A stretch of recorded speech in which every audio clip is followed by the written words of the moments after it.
Assalamualaikum Sobat Football United. Ya, masih terkait kemenangan 3-0, kemenangan yang menurut gua luar biasa.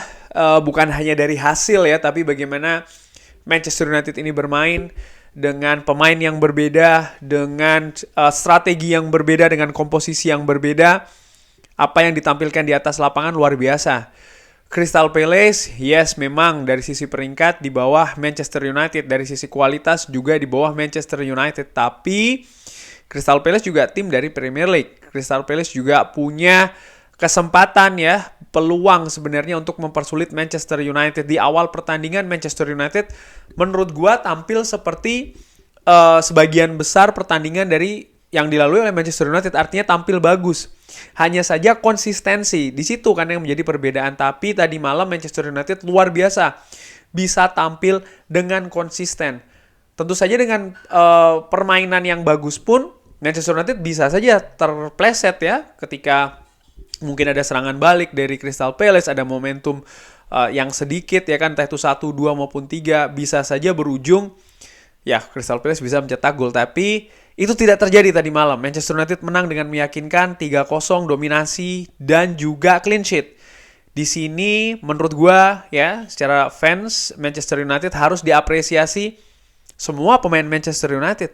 Baik itu Andre Onana, baik itu Harry Maguire, dua pemain yang sering kena sorot ketika bermain buruk. Kritikan banjir datang luar biasa. Tapi ketika mereka bermain bagus seperti tadi malam, ada penyelamatan, 2 save luar biasa dari Andre Onana, lalu juga bagaimana penampilan tenang dari Harry Maguire, baik itu dalam build up serangan maupun juga dalam menghalau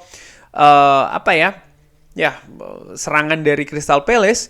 Memang ada miskomunikasi sedikit dengan Casemiro di akhir pertandingan, tapi menurut gua itu tidak merubah penilaian penampilan yang bagus dari Harry Maguire, dan menurut gua ini tetap harus diberikan apresiasi. Nah, Erik ten Hag setelah pertandingan memberikan keterangan pers, gue ambil dari manunited.com seperti biasa. Manajer dari Manchester United ini sangat bangga ya dengan kemenangan 3-0 di Carabao menghadapi Crystal Palace. Ini kemenangan yang sangat nyaman menghadapi tim yang dilatih oleh Roy Hodgson, pelatih senior sebenarnya, manajer senior. Berbicara di MUTV, Sky Sports, dan juga ke beberapa jurnalis, Erik ten Hag mengatakan kita tetap bergerak ke depan. Tentu saja ini malam yang bagus seperti Anda katakan, dan saya pikir kita bermain sangat bagus. Kita mendominasi pertandingan dan itu apa yang kita cari. Tapi saya juga katakan ya, kekecewaan dan juga frustrasi dari kekalahan-kekalahan yang diderita. Tapi mood setelah itu turun. Setelahnya, spirit selalu bagus, kebersamaan selalu bagus, dan saat ini pun juga ada di tim. Anda juga bisa melihat hal tersebut hari ini. Kita membuat langkah untuk ke depan ketika menghadapi Burnley, kita bertahan dengan bagus, dan kita tahu melakukan bagaimana cara melakukannya. Dan kita juga melakukan secara bersama hari ini dengan bola, dan tentu saja kita membuat langkah baru. Tentu saja masih banyak yang akan datang, tapi kita membuat progres dan kita bergerak ke depan. Jadi jelas poinnya bagaimana Erik ten Hag menekankan, oke, ini bagus, situasi tim sempat turun ketika meraih rentetan kekalahan, tapi naik ketika menghadapi Burnley. Ini membuktikan kalau Manchester United tahu bagaimana harusnya bermain, dan ini dilanjutkan ketika menghadapi Crystal Palace. Erik ten Hag menekankan ini bagus, tapi perjalanan masih panjang. Artinya ya, beginilah ya manajer luar biasa, ketika tampil atau hasil yang tidak bagus, dia berusaha untuk menaikkan ya di keterangan persnya. Tapi ketika Manchester United tampil luar biasa, dia tidak terlalu berlebihan dalam memberikan pujian, dia turunkan sedikit dengan mengatakan masih ada banyak di depan ya, masih banyak pertandingan di depan. Komentar tentang Sofyan Amrabat yang melakukan debut. Ya, tapi inilah kenapa kita memainkan dia di sana, di bek kiri. Karena saya tahu dia mampu melakukannya. Seperti yang saya katakan sebelumnya, dia adalah pemain yang kalau di mana tim membutuhkan dia akan bermain di sana. Dan dia memberikan kontribusi ke dalam tim. Dan ini merupakan quality dan juga quantity. lalu juga memberikan energi dan juga dinamika yang dia berikan ya kepada tim. Luar biasa ya penampilan. Gua nggak perlu memberikan komentar yang lebih panjang lagi. Sobat Football United yang menyaksikan penampilan semalam, Sofyan Amrabat ada di mana-mana. Memang posisi awalnya sebagai bek kiri, tapi dia juga ada posisi gelandang, bahkan sampai menyeberang ke sebelah kanan. Sofyan Amrabat luar biasa, ada di mana-mana. Mengenai kembalinya Mason Mount, tentu saja kita mengganti dia dalam tujuan untuk mencegah ya ada cedera-cedera selanjutnya atau kejadian yang tidak diinginkan. Sebelum dia kembali dari cedera, dan kita harus membangun hal ini. Lalu setelahnya kita bergerak secara cepat dan ya kita ingin menghindari hal tersebut, artinya ada cedera yang mungkin akan dialami lagi oleh Mason Mount. Dan saya berpikir performanya hari ini sangat bagus. Jadi jelas digantinya Mason Mount dengan Victor Lindelof karena precaution atau pencegahan ya. Erik ten Hag tidak ingin ada cedera atau absen yang dialami oleh Mason Mount lagi. Ini menandakan Erik ten Hag punya konsep, punya sistem yang ingin dibangun dengan seorang Mason Mount. Casemiro, Anda tahu kualitas Casemiro dan dia menambah sangat banyak di tim ini dengan distribusinya, tapi juga ketika dia datang. Dan tentu saja dari sebuah corner dia bisa mencetak gol. Dan headingnya sangat bagus. Dan saya pikir di gol ketiga dia juga memberikan assist.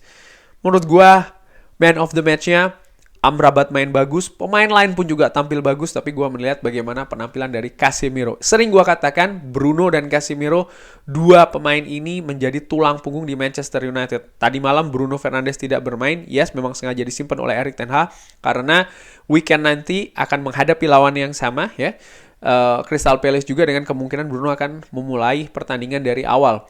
Ini sebenarnya yang gue nantikan, di mana seorang Bruno Fernandes bisa dirotasi, karena musim lalu nampaknya sistem permainan tidak memungkinkan untuk hal tersebut dilakukan. Tapi tadi malam luar biasa ya, Casemiro bisa tampil bagus. Dan menurut gue salah satu hal yang berbeda ya karena adanya Sofyan Amrabat dan bagusnya penampilan dari seorang Mason Mount.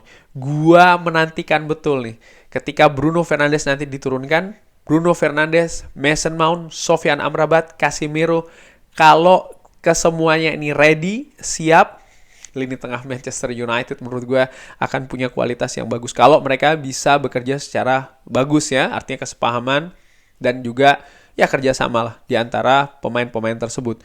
Ada beberapa yang mengatakan ya bisa menang bagus seperti ini karena tidak adanya Bruno dan lain-lain. Ya, gue menilai tetap Bruno Fernandes ditunjuk oleh Erik ten Hag sebagai kapten bukan tanpa sebab. Karena memang Erik ten Hag sangat mengandalkan pemain ini. Dan ya dengan bagusnya penampilan dari Casemiro ini juga mengangkat penampilan dari Manchester United. Gua sering katakan Manchester United itu Bruno Fernandes dan juga Casemiro. Ketika salah satu bermain tidak bagus, kualitas permainan menurun. Ketika salah satu bermain bagus, kualitas permainan naik juga. Jadi betapa pentingnya ya dua pemain ini. Oke.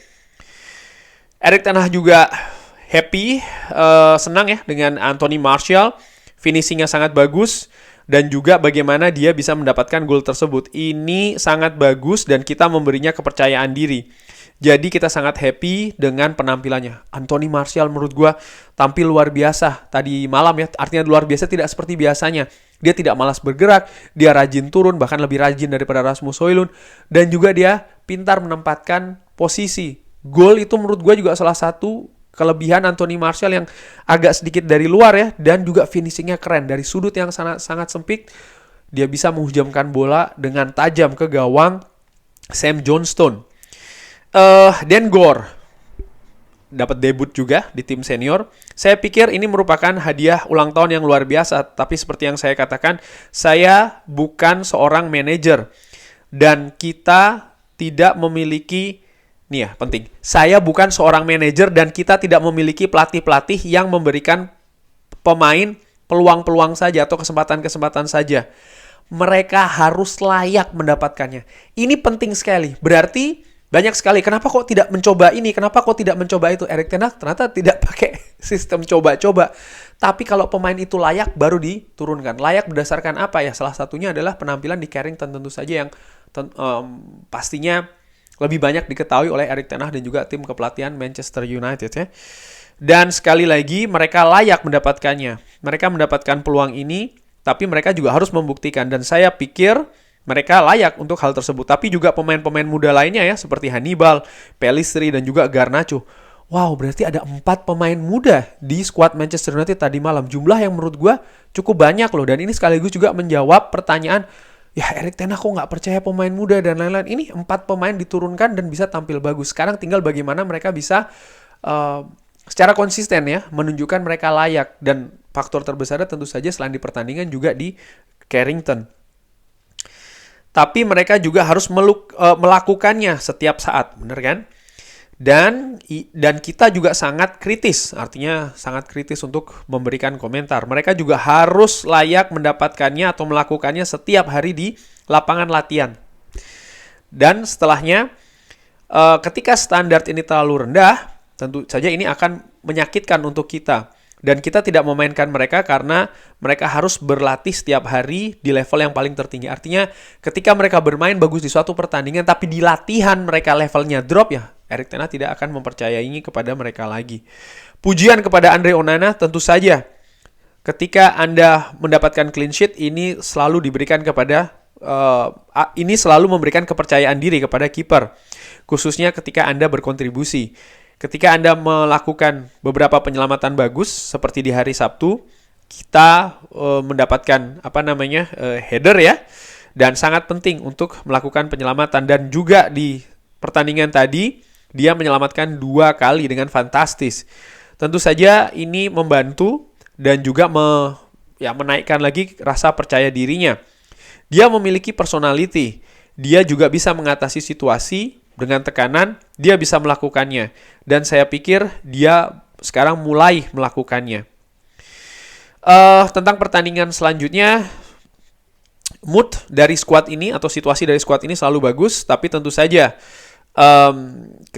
ketika Anda tidak bisa menang di Manchester United, selalu ada kekecewaan. Selalu ada frustrasi.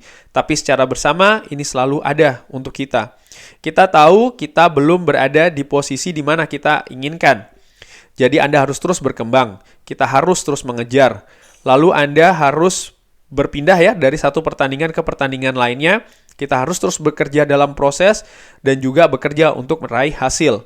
Kita tidak berpikir terlalu jauh. Pertandingan selanjutnya tentu saja yang paling penting. Erik ten Hag juga menolak ya untuk memberikan komentar terkait dengan Jadon Sancho di wawancara lainnya. Erik ten Hag mengatakan ketika ditanyakan oleh reporter, dia tidak ingin memberikan tanggapan mengenai pemain yang tidak ada di tim saat ini. Dan dia mengulangi itu ketika ditekankan lagi, ditanyakan lagi, dia tidak menyebutkan nama Jadon Sancho. Ini membuktikan atau memperlihatkan ya bagaimana buruknya situasi antara Jadon Sancho dengan tim kepelatihan Manchester United. Seperti yang gue bikin di video sebelumnya, memang nampaknya peluang ini semakin tipis dan semakin tipis. Tapi balik lagi ke pertandingan menghadapi Crystal Palace, penampilan yang luar biasa, mood sekarang naik. Ada sesuatu yang berbeda di hari Sabtu nanti ketika akan menghadapi Crystal Palace di partai kandang. Menurut gue pastinya ada ya. Cuman yang jelas, ya ini harus dinikmatin dulu, harus disyukuri sebagai fans Manchester United. 2 kemenangan secara beruntun, 2 kemenangan secara bagus menurut gua, clean sheet. Sekarang tinggal bagaimana ke pertandingan selanjutnya. Kurang lebih demikian, terima kasih sudah menyaksikan. Jangan lupa like, subscribe. Wassalamualaikum warahmatullahi wabarakatuh.